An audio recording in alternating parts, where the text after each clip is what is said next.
नमस्कार my dear friends.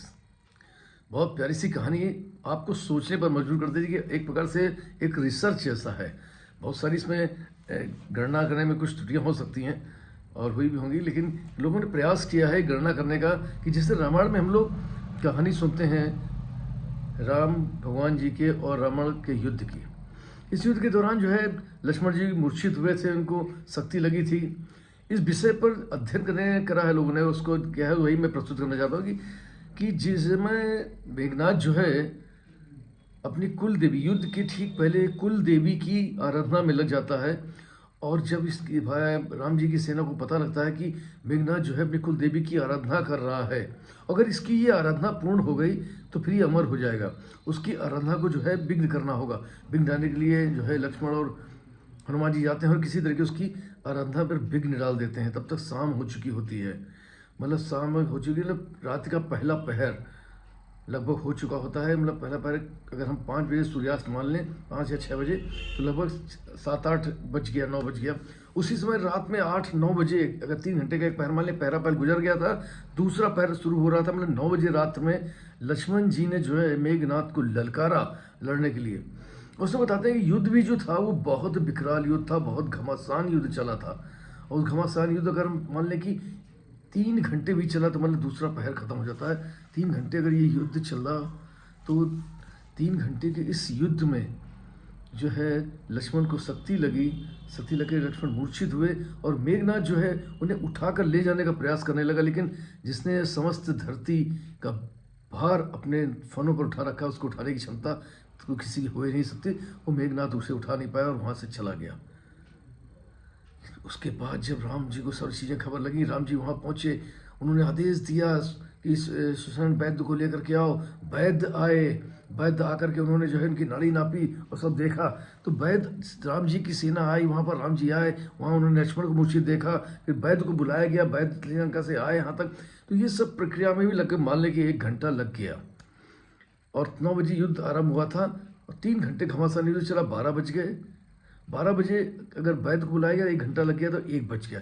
1 बजे फिर वैद्य ने भी थोड़ा समय लिया, नाड़ी देखी, सब चीज़ कहा। उसके बाद हनुमान जी को बुलाया गया, उनसे कहा गया कि आप जो है वहाँ पर्वत पर जाकर के जो है वो जली द्रोणागिरी पर्वत पर जाकर जो है जड़ी बूटी लेकर के आओ, संजीवनी बूटी लेकर के आओ।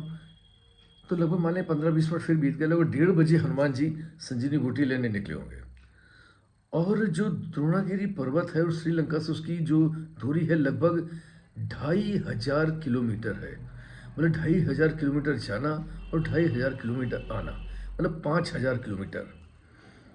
रात है और रात का 1:30 बज चुका है। लक्ष्मण जी के हाथ में जो है लगभग 3.5 घंटे थे कि उनको सुबह 5 बजे के पहले पहले वापस भी आना था, वो संजीवनी बूटी उनको देनी थी।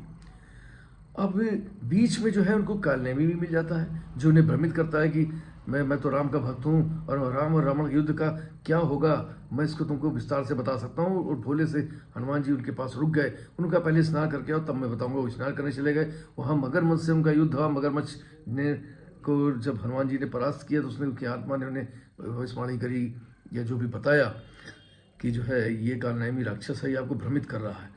आगे फिर उन्होंने, हनुमान जी ने कालनेमी को भी जो है उसको परलोक सिधारने पर मजबूर कर दिया, उसको परलोक भेज दिया।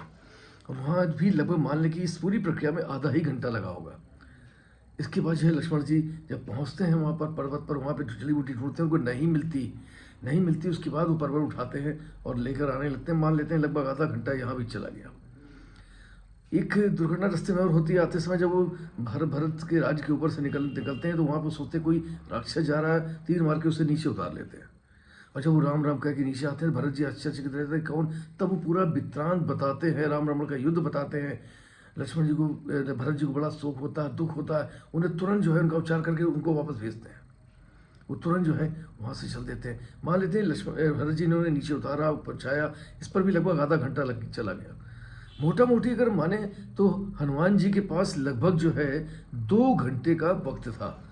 2 घंटे का वक्त था और 5000 किलोमीटर की यात्रा जाना और आना था। अब आप समझ लीजिए कि मतलब उनकी रफ्तार जो है 2500 किलोमीटर प्रति घंटा से भी तेज थी, जो ध्वनि की गति से भी लगभग 2 गुनी है।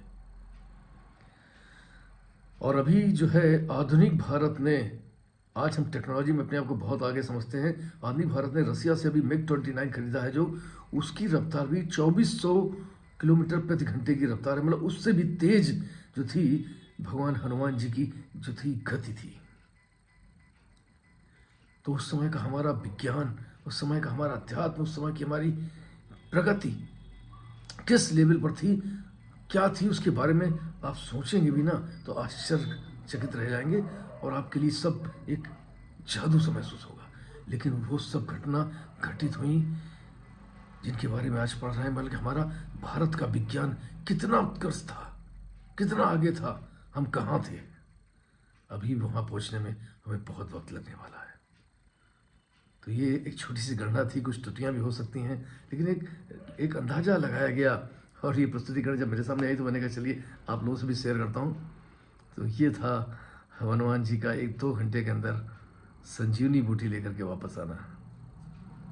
नमस्कार, wish you all the best. Thank you very much everybody. I love you all.